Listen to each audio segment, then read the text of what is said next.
Hey guys! Welcome back ulit sa ating channel. So for today's video, kasama ko na naman kayo sa pag-racket. And today, nandito tayo sa bahay nila Ma'am Piche dito sa Bagong Bayan sa San Pablo.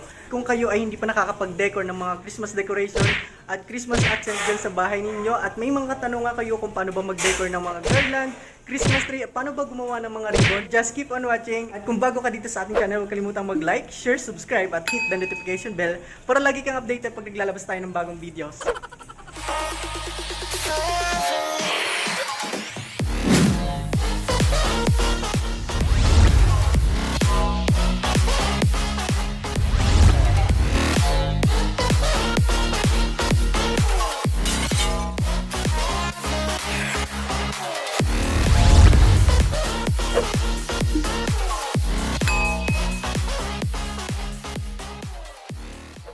Ngayon, nandito na ako sa San Pablo.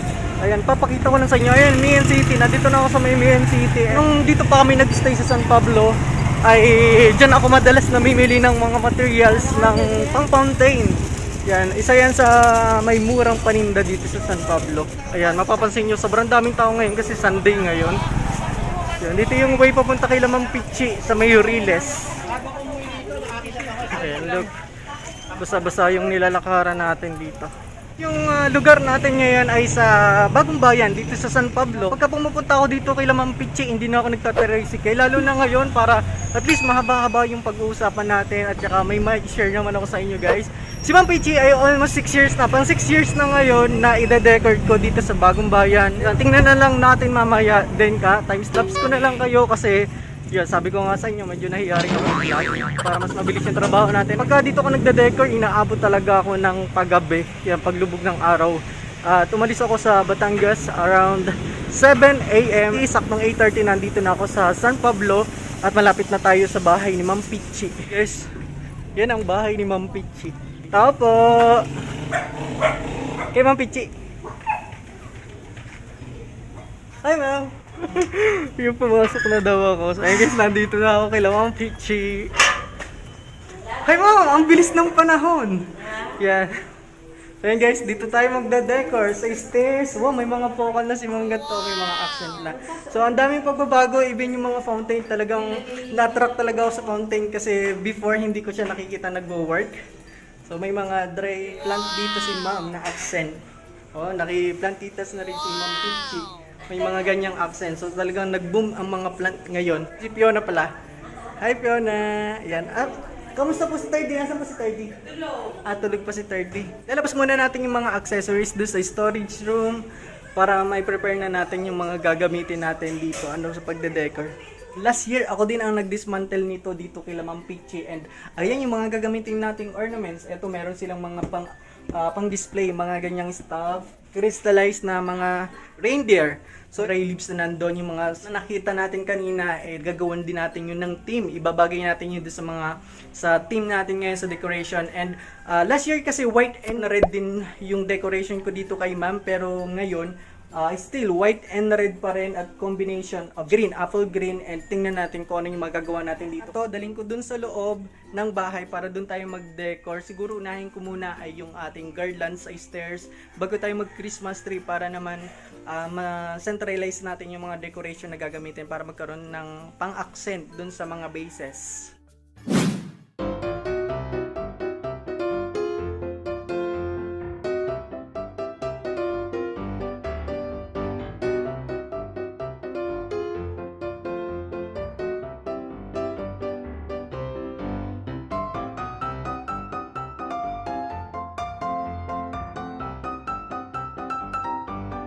Ganito yung ating kinabit. Binil din to guys, magbibili kayo or maglalabas kayo ng mga garland galing sa inyong tabihan. So, spread out nyo siya katulad ng ganito. Yan, spread out para medyo mabuhay. Ang ginagawa kasi ng iba, pag nabili sa mga stores, so ang ginagawa nila nakaplat lang, as in flat lang siya ng ganyan. So, hindi po tama yun. Spread out nyo lang ng ganyan para mas maganda yung outcome, lalong-lalo na kapag nilagyan ng ornaments. Guys, yung mga ornaments natin gagamitin, we have balls.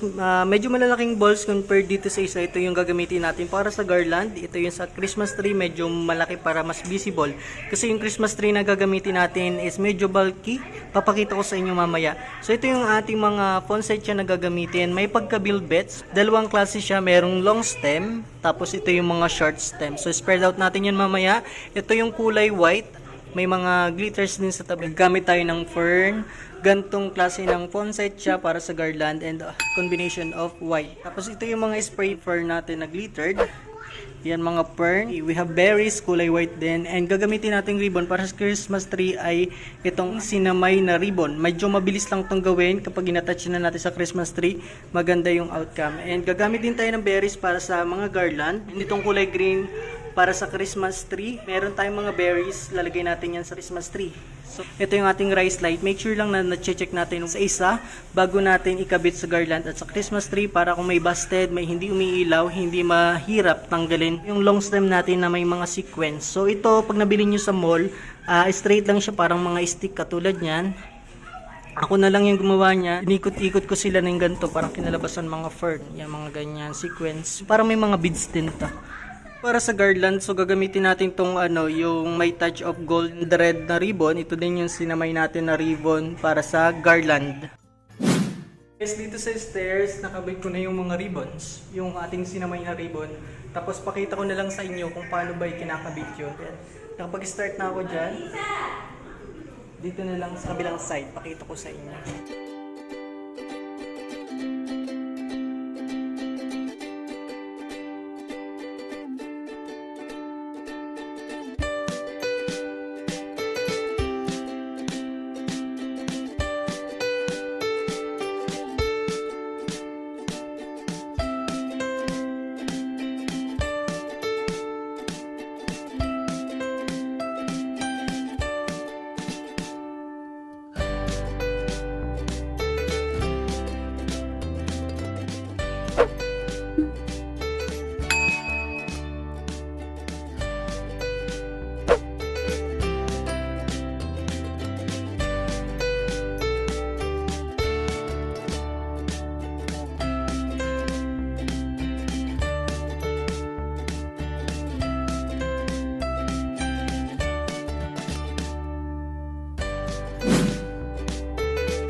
around 5 PM na at tapos na ako mag-decor. So ito na yung finished product natin. So naglagay na ako ng mga ganyang accent texts doon sa mga balls sa Christmas tree at sa garland. So ito yung ating may ilaw na pang centerpiece. And meron din akong, last year pa to guys, bali ni-retouch ko na lang. Yan yung pang dining. And ito yung ating finished product ng Christmas tree. So ang height nito guys ay 7 feet. Medyo bulky at ang texture niya ay yung parang mga brush ang type nito. Yan. Sa SM din yan binili. And ito yung may mga sequence na pinakita ko sa inyo kanina. Yan ang ginawa kong toppings. Para maiba naman kasi last year ang ginawa kong toppings dyan is yung mga berries na nilagay natin dito. And ito yung aking nilagay kasi meron si ma'am ng mga dried eucalyptus tapos meron siya pang isang ganyan na accent. So, para hindi natin i-dispose, yung base na pinaglagyan nila still yung pa rin yung ating ginamit dyan. Tapos pinagmix ko na lang yung flowers at saka itong eucalyptus. Tapos nilagyan ko siya ng accent ng berries at saka poinsettia para hindi na natin i-set aside yung display ni ma'am na ganito. So medyo may amoy pa rin kasi sayang naman kung mapapatabi. And dito yung ating swag. Ito nabili ni ma'am sa SM. Plain lang siya na try to imagine wala itong mga ribbon kasi nilagay ko lang din yan last year. So may mga paganyang effect lang. So taas, ganyan din. Ayan, nag-work na yung ilaw. Pinuhay nila. Then yung nasa taas na andun na. Dito ko na lang sa inyo ipapakita. So ayan guys. 1, 2, tapos dito sa kabilang side. Tapos yung isa, ni-retouch ko na lang din. Kasi ilaw natin ngayon excess, so nilagay ko siya dun sa flower arrangement katulad nun. So yan yung aking last touch dito. Kasi aalis na rin ako magbiyahe kasi baka maiwan tayo ng last trip papunta sa Batangas. So Ma'am Pichi, say hi po sa vlog. Fiona! Ayan. Ma'am Pichi, thank you so much po ulit. Ay, si Tardy. Say hi. Yes, sa vlog. Very good, very good. Very good. Thank you so much. So yun guys, hanggang dito na lang ang video natin at maraming salamat sa panonood. I hope nagustuhan nyo ang video na to. At kung nagustuhan nyo ang video na to, huwag kalimutan mag-like, share, subscribe at hit the notification bell para laging updated pag naglalabas tayong video. Maraming salamat po. Ingat. Bye-bye. God bless. Jingle bells, jingle all the way. Oh, what fun it is to ride in a one-horse open sleigh. Jingle bells, jingle all the way. Oh, what fun it is to ride in a one-horse open sleigh. Dashing through the snow in a one-horse open sleigh. O'er the fields we go, laughing all the way. Bells on fire.